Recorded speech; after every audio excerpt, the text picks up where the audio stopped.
Bismillahirrahmanirrahim. Assalamualaikum warahmatullahi wabarakatuh.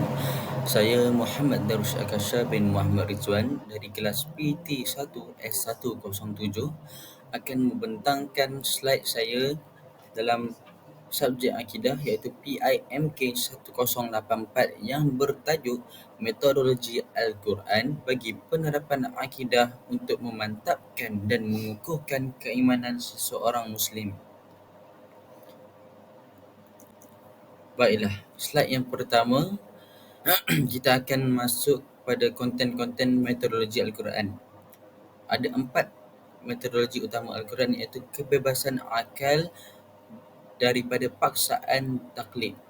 Yang kedua, menggunakan akal untuk berfikir dan mengkaji menerusi alam nyata. Itu yang kedua.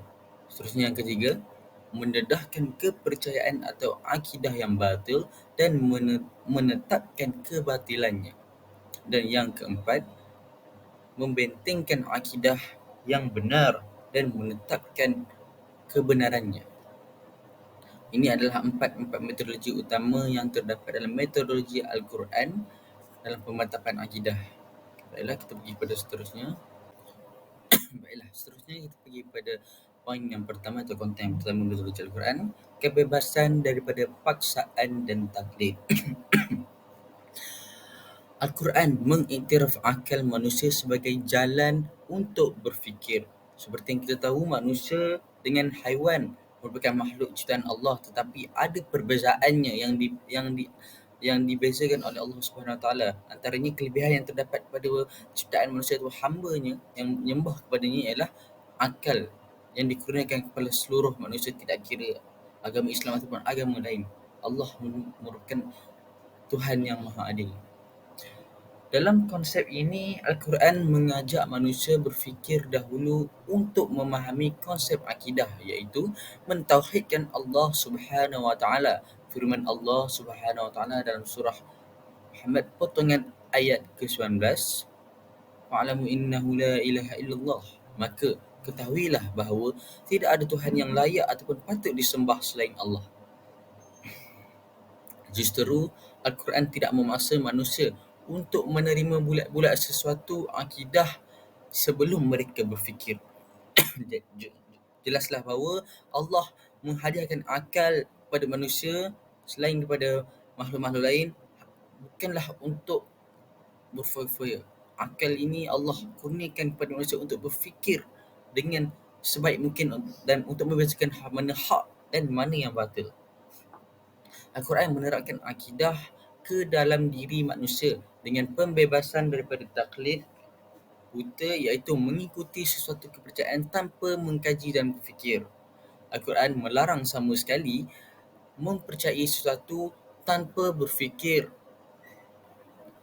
dan mengkaji kebenarannya. Firman Allah dalam surah Al-Isra ayat 36 bermaksud, "Dan janganlah kamu mengikuti apa yang kamu tidak mengetahui pengetahuan tentangnya. Sesungguhnya pendengaran, penglihatan dan hati, semuanya itu akan diminta pertanggungjawabannya." Ayat di atas menerangkan jalan beriman ialah dengan akal. Tanpa penggunaan akal, seorang itu akan dimurkai dan dilaknati oleh Allah Subhanahu Wa Taala. Jelaslah bahawa manusia apabila telah dikurniakan oleh Allah kehebatan mengguna akal daripada makhluk-makhluk lain, hendaklah kita mengkaji suatu sumber tersebut. Seperti yang telah diajarkan dalam Islam, fatabayyanu. Contoh kita boleh ambil lah, fatabayyanu, mengkaji sebelum menyebarkan suatu berita. Itu antara contohnya lah. Seperti yang dikurniakan oleh Allah Subhanahu Wa Taala, seperti yang telah Nabi Muhammad atau Rasul kita bersabda, telah pesan kepada umatnya, berpeganglah kamu kepada kitab Al-Quran dan As-Sunnah. Selagi kamu pegang pada dua pegangan tersebut, tidak akan sesat seseorang yang berpegang pada dua pegangan tersebut. Jelaslah bahawa kegunaan akal ini sangat penting dalam kehidupan seharian, kerana Allah menyarankan kita untuk mengkaji ilmu terhadap suatu sumber. Tidaklah kita menerima ilmu tersebut tanpa sumber pencarian ataupun tanpa kajian yang lebih mendalam, dan kita hanya mengikut secara membabi buta. Baiklah, seterusnya kita pergi kepada poin seterusnya. Baiklah, seterusnya kita pergi pada poin yang seterusnya, itu yang ketiga, menggunakan akal untuk berfikir dan mengkaji menerusi alam nyata. Al-Quran menerapkan akidah melalui arahan dan dorongan akal manusia, otak berfikir dan mengkaji alam nyata berpandukan panca indera. Seperti yang kita ketahui, manusia telah dikurniakan panca indera untuk menikmati keindahan alam seperti mata, telinga, hidung untuk bau, lidah untuk rasa. Begitu juga dengan makhluk lain seperti binatang. Mereka juga mempunyai panca indera, tetapi perbezaannya seperti yang telah dikatakan pada awal tadi, manusia mempunyai akal untuk mengkaji dan menilai keindahan alam yang telah dicipta oleh Allah berdasarkan ataupun melalui panca indera yang telah digunakan oleh Allah Subhanahu Wa Taala. Seterusnya, fenomena alam terdiri daripada diri manusia sendiri yang bermula sebagai janin. Alam dunia termasuk gunung, ganang, bukit, lautan, haiwan serta alam langit seperti bintang dan matahari. Melalui pemerhatian terhadap alam ini, manusia akan berfikir wujudnya Tuhan Yang Maha Esa dan mutlak sifatnya di sebalik ciptaannya yang unik. Antara contoh ayat tentang kejadian manusia, firman Allah Subhanahu Wa Taala dalam surah Al-Hajj ayat yang kelima, "Wahai manusia, maaf, jika kamu meragukan hari kebangkitan, maka sesungguhnya kami telah menjadikan kamu daripada tanah, kemudian dari setitis mani, kemudian dari segumpal darah, kemudian dari segumpal daging yang sempurna kejadiannya dan yang tidak sempurna, agar kami jelaskan kepada kamu dan kami tetapkan dalam rahim menurut kehendak kami sampai waktu yang sudah ditentukan, kemudian kami keluarkan kamu sebagai bayi, kemudian dengan berangsur-angsur kamu sampai kepada usia yang dewasa, dan di antara kamu ada yang diwafatkan dan ada pula di antara kamu yang dikembalikan sampai usia sangat tua sehingga dia tidak mengetahui lagi sesuatu yang telah diketahuinya. Dan kamu melihat bumi ini kering, kemudiannya apabila kalah kami turunkan air di atasnya, hiduplah bumi itu dan menjadi subur dan tumbuhlah pelbagai tanaman yang indah setelah kejadian tersebut. Jelaslah bahawa keindahan alam tersebut dapat dinilai melalui panca indera yang terdapat pada manusia dan juga hasil gabungan daripada pemikiran yang digunakan oleh akal. Manusia akan sedar bahawa Allah mempunyai kehebatan, dan Al-Quran juga telah nyatakan bahawa penggunaan akal tersebut dapat melahirkan ataupun menzahirkan rasa kehebatan kita dan kekaguman kita kepada Allah Subhanahu Wa Taala terhadap penilaian terhadap ciptaannya tersebut. Itu adalah poin yang ketiga iaitu menggunakan akal untuk berfikir dan mengkaji menerusi alam nyata. Baiklah, yang ketiga, maaf tadi yang kedua. Baiklah, yang ketiga, mendedahkan kepercayaan atau akidah yang batil dan menetapkan kebatilannya. Mendedahkan akidah yang batil seperti animisasi Yahudi dan Kristiani, kemudian mendedahkan penyelewengannya. Sebagai contoh, Al-Quran mendedahkan akidah Trinity Christianity yang batil. Firman Allah dalam potongan ayat surah An-Nisa ayat yang ke-171, dan janganlah kamu mengatakan Tuhan itu ada tiga. Firman Allah Subhanahu Wa Taala dalam surah Al-Maidah pula, iaitu ayat yang ke-73 pula, yang bermaksud sesungguhnya telah kafir orang-orang mengatakan bahawa Allah adalah salah satu daripada tiga, padahal tidak ada Tuhan yang berhak disembah ataupun yang layak disembah selain Tuhan yang Esa Allah, iaitu Allah Subhanahu Wa Taala. Jika mereka tidak berhenti daripada apa yang mereka katakan, pasti orang-orang kafir di antara mereka akan ditimpa azab yang pedih. Jelaslah bahawa dalam Quran sendiri telah menyatakan ataupun telah membuktikan bahawa agama-agama lain salah, dan agama yang diterima dalam ataupun agama yang diterima di sisi Allah hanyalah Islam, semata-mata Islam. Tidak ada agama lain, tidak ada Tuhan lain, dan tidak ada kuasa ataupun kehebatan yang lain mampu menandingi keesaan Allah Subhanahu Wa Taala. Seterusnya dan di antara tanda-tanda kekuasaannya ialah malam dan kejadian malam dan siang serta matahari dan bulan. Janganlah kamu sujud kepada matahari dan janganlah pula sujud kepada bulan, dan sebaliknya hendaklah kamu sujud kepada Allah yang menciptakannya. Jelaslah bahawa dalam Al-Quran ataupun metodologi Al-Quran sendiri telah menyatakan bahawa kejadian ataupun fenomena-fenomena alam tersebut adalah hasil daripada ciptaan Allah. Bukanlah kita patut menyembah ataupun mengkagumi kejadian tersebut. Kita haruslah mengkagumi kehebatan Allah Subhanahu Wa Taala kerana Allah lah yang menciptakan kejadian tersebut. Tidak ada manusia ataupun tidak ada makhluk yang mampu menghasilkan kejadian yang sangat hebat melainkan Allah Subhanahu Wa Taala. Itu adalah poin yang ketiga, itu mendedahkan kepercayaan atau akidah yang batil. Jelaslah bahawa metodologi sendiri atau Al-Quran sendiri telah menghuraikan agama-agama lain yang di mana salah, nyata lagi salah. Kerana Allah hanya Tuhan yang berhak disembah, tidak ada Tuhan yang lain. Seterusnya kita pergi kepada poin yang keempat, iaitu membentengkan akidah yang benar dan mentetapkan kebenarannya. Telah dinyatakan oleh Allah Subhanahu Wa Taala bahawa tidak ada Tuhan melainkan Dia, dan malaikat-malaikat serta orang yang berpengetahuan pun naik saksi bahawa Allah keadaannya berdiri dengan adil, tidak ada Tuhan melainkan Dia yang maha perkasa lagi bijaksana. Al-Imran ayat ke-18. Maksudnya berdiri dengan adil, maksudnya bukanlah Allah itu mempunyai kaki untuk berdiri, tidak. Maksudnya tersebut qiyamuhu binafsih. Seperti sifat Allah yang kita tahu, berdirinya dengan sendiri. Maksudnya tidak ada yang membantunya untuk berdiri. Dia adalah satu-satunya Tuhan yang telah wujud sebelum kewujudan kita lagi. Allah tidak beranak dan tidak diperanakkan seperti yang kita tahu dalam surah Qul Allahu Ahad. Allah adalah Tuhan yang Maha Esa.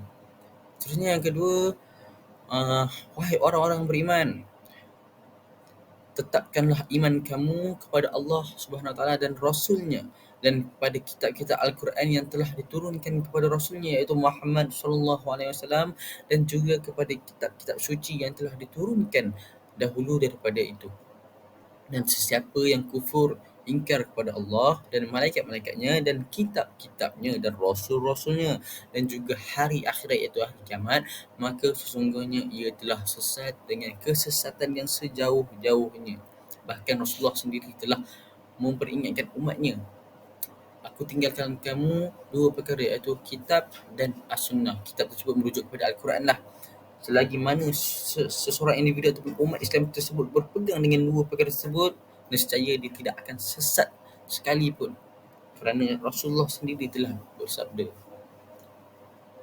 Seterusnya, dan pada sisi Allah jugalah anak kunci perbendaharaan segala yang gaib. Tiada siapa yang mengetahui melainkan dialah sahaja, dan dialah saja yang mengetahui apa yang ada di darat dan di laut, dan tidak gugur sehelai pun daun melainkan dia yang mengetahuinya, dan tidak gugur sebutir biji pun dalam kegelapan bumi, dan tidak gugur yang basah dan yang kering, melainkan semuanya ada tertulis dalam kitab Luh Mahfuz yang terang lagi nyata. Di mana pun kita berada, apa pun yang kita cuba sorokkan daripada makhluk yang lain, Allah yang Maha mengetahui dapat tahu apa yang kita simpan tersebut. Bahkan dalam hati kita secara batil yang kita tidak zahirkan sendiri, Allah mengetahuinya. Apa yang kita fikir, apa yang kita buat di sebalik kezahiran panca indera manusia, Allah dapat mengetahui. Segelak-gelak alam pun Allah tahu. Sekecil-kecil zarah pun, sekecil-kecil molekul pun Allah tahu perbuatan tersebut. Betapa hebatnya kehebatan Allah dan kelebihannya dan kehebatannya melebihi segala makhluk. Seperti kita tahu, Allah lah Sang Pencipta, Maha Pencipta kita. Jadi siapalah kita untuk menyuruh ataupun menyembunyikan dia? Kita hanyalah makhluk yang diciptakan olehnya.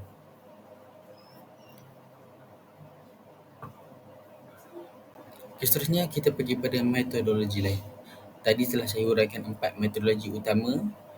Sekarang kita masuk pada metodologi lain. Ini berdasarkan kajian-kajian yang saya dapatilah.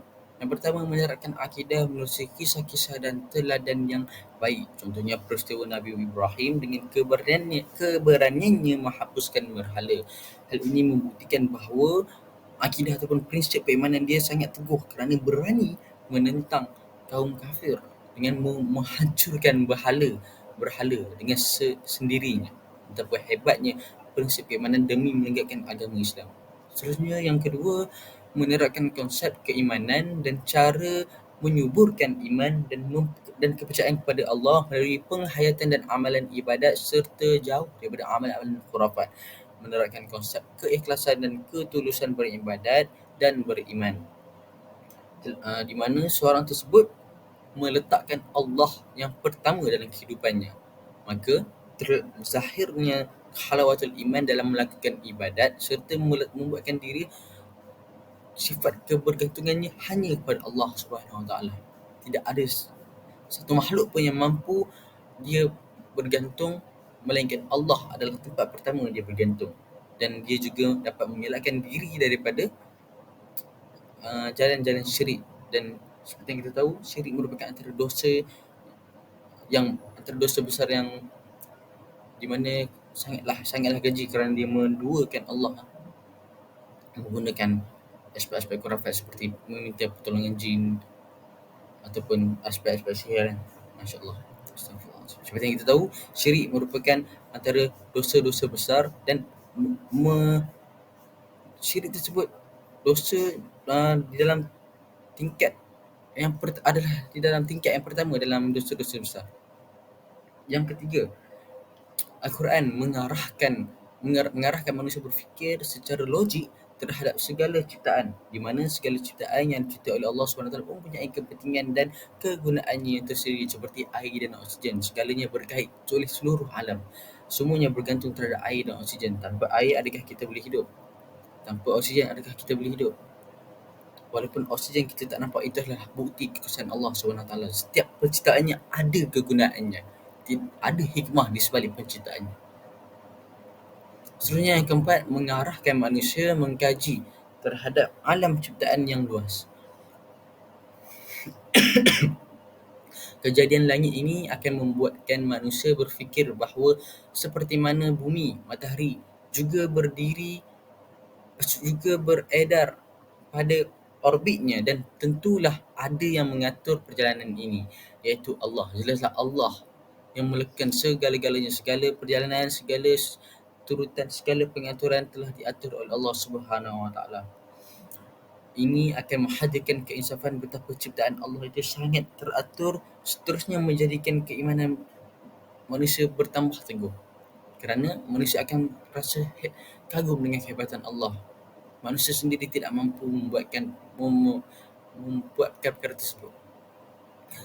Yang kelima, seterusnya mengarahkan manusia mengkaji ciptaan-ciptaan Allah yang unik yang terdapat di bumi. Sebagai contohnya, antara keistimewaan unta yang menjadikannya unik adalah kebolehannya untuk terus kekal bertenaga dan kuat walaupun setelah sebulan tidak meneguh air. Seperti yang kita tahu, keistimewaan haiwan unta ada pada bonggolan-bonggolannya, di mana apabila unta tersebut minum air, kandungan-kandungan air tersebut disimpan di dalam bonggolnya dan membuatkan unta tersebut mampu bertahan tanpa minum air selama sebulan. Itu antara keistimewaan dan kehebatan yang dikurniakan Allah SWT kepada kita lah. Bahkan ia juga diguna pada zaman-zaman terdahulu, pada para rasul kita, para sahabat kita terus menggunakan unta dalam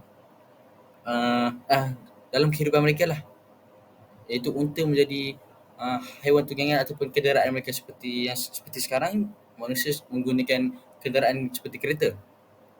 Kereta pun tak boleh lah kita, walaupun peredaran zaman telah moden, tapi kereta yang menggunakan minyak petrol pun tidak mampu bertahan selama sebulan jika sekali isi.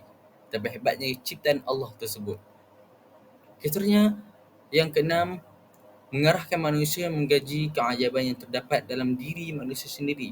Ianya mampu meneguhkan keimanan seseorang individu terhadap Allah, di mana manusia sendiri dapat mengkaji dalam diri mereka sendiri antara kehebatan-kehebatan Allah. Contohnya, Allah mencipta manusia yang pelbagai, yang terdapat berjuta-juta di muka bumi tersebut dan bertrilion-trilion di muka bumi tersebut.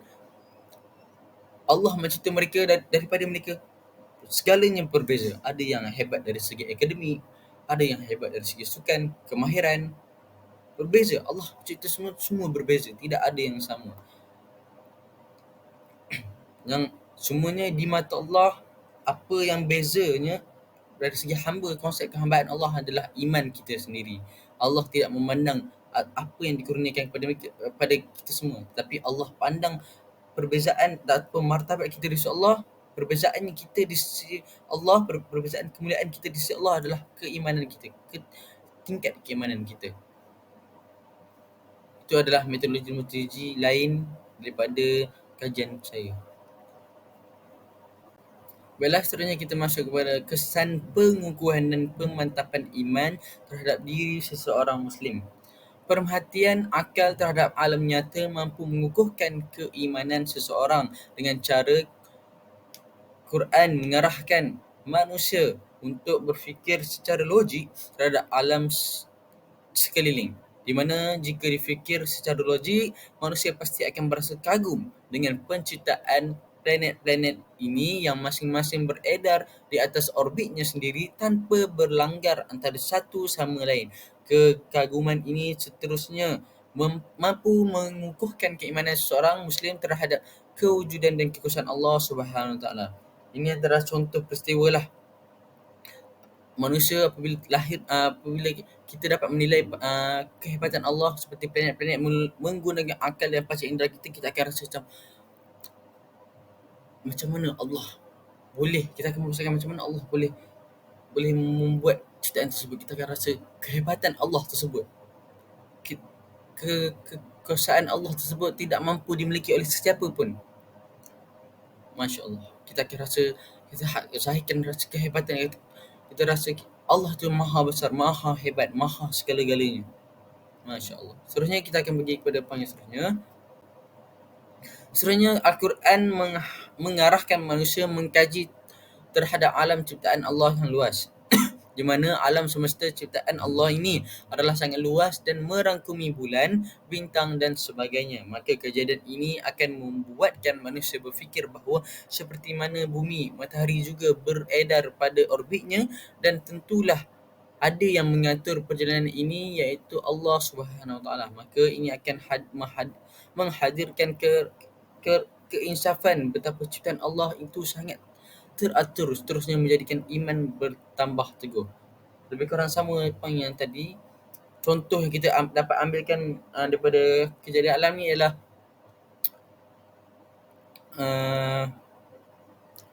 seperti yang kita tahu, bumi merupakan planet yang mempunyai pusat graviti yang tinggi.